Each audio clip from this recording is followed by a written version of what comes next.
gol geçiyor.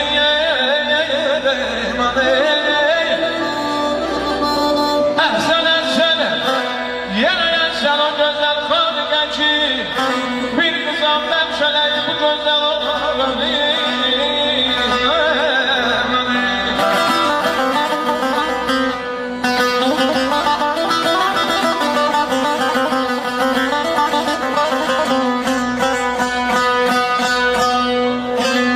Əzizdir doğmaları, dostlar, tanışlar, amma ki en yakın kesim balamdır.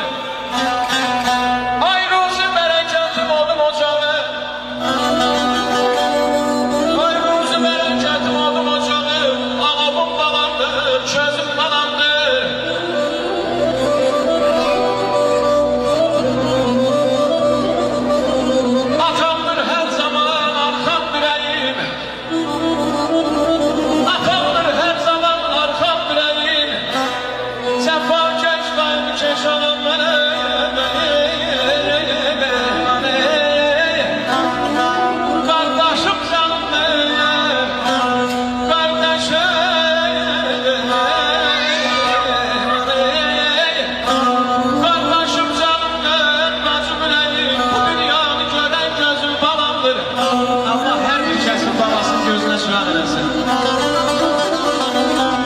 Deyir ki, əzizdir doğmalar, dostlar, tanışlar.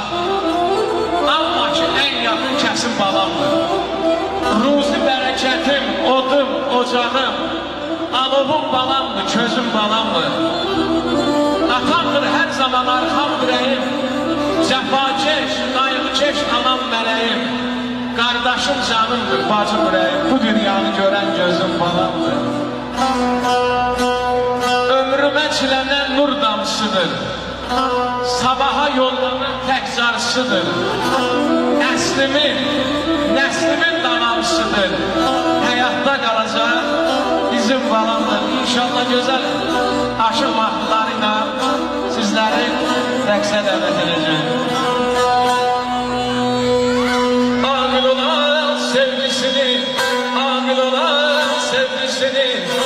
Her yetene can eyleme, her yetene can eyleme.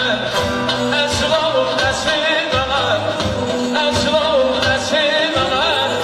Bedesini yar eyleme, bedesini yar eyleme.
Şerefsiz adamlar kuru yanaştırır.